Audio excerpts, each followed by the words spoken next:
Hello everyone. ಮುಖ್ಯ ಪ್ರಶ್ನೆ 6 ಗಮನಿಸಿ.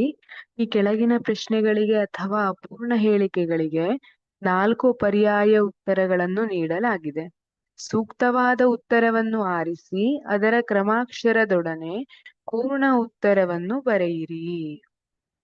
ಪ್ರಶ್ನೆ ಸಂಖ್ಯೆ 13 ಗಮನಿಸಿ.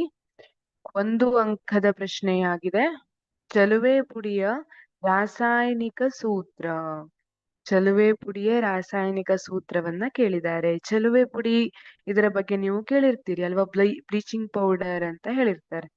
ಚಲುವೆ ಪುಡಿ ಅಂದ್ರೆ ಇದನ್ನ ಸಾಮಾನ್ಯವಾಗಿ ಬಟ್ಟೆ ತಯಾರಿಕೆಯ ಕಾರ್ಖಾನೆಗಳಲ್ಲಿ, ಕಾಗದ ತಯಾರಿಕೆಯ ಕಾರ್ಖಾನೆಗಳಲ್ಲಿ, ಲಾಂಡ್ರಿಯಲ್ಲೆಲ್ಲ ಚಲುವೆ ಮಾಡ್ಲಿಕ್ಕೆ ಚಲುವೆ ಪುಡಿಯನ್ನ ಬಳಸ್ತಾರೆ. ಅದೇ ತರ ಬಹಳಷ್ಟು ಉತ್ಕರ್ಷಣಕಾರಿಯಾಗಿ ರಿಯಾಕ್ಷನ್ ಅಲ್ಲಿ ಉತ್ಕರ್ಷಣಕಾರಿಯಾಗಿ ಕೂಡ ಬಳಸ್ತಾರೆ. ಹಾಗೆ ನೀರನ್ನ ಕ್ರಿಮಿ ಮುಕ್ತಗೊಳಿಸ್ಲಿಕ್ಕೆ ಕೂಡ ಚಲುವೆ ಪುಡಿಯನ್ನ ಬಳಸ್ತಾರೆ. ಹಾಗಿದ್ರೆ ಈ ಚಲುವೆ ಪುಡಿಯ ರಾಸಾಯನಿಕ ಸೂತ್ರ option A NaCl.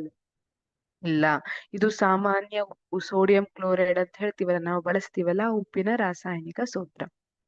Option B Na2CO3, sodium carbonate, ಇದು ವಾಷಿಂಗ್ ಸೋಡಾ, ಇದು ಕೂಡ ತಪ್ಪು. Option C calcium carbonate CaCO3, ತಪ್ಪು. Option D CaOCl2. ಎಸ್, ಇದು ಸರಿಯಾದ ಉತ್ತರ. ಚಲುವೆ ಪುಡಿ ಬ್ಲೀಚಿಂಗ್ ಪೌಡರ್ನ ರಾಸಾಯನಿಕ ಸೂತ್ರ CaOCl2, ಕ್ಯಾಲ್ಸಿಯಂ ಆಕ್ಸಿಕ್ಲೋರೈಡ್ ಅಂತ ಹೇಳ್ತೀವಿ. ಸರಿಯಾದ ಉತ್ತರ ಆಪ್ಷನ್ ಡಿ. Thank you.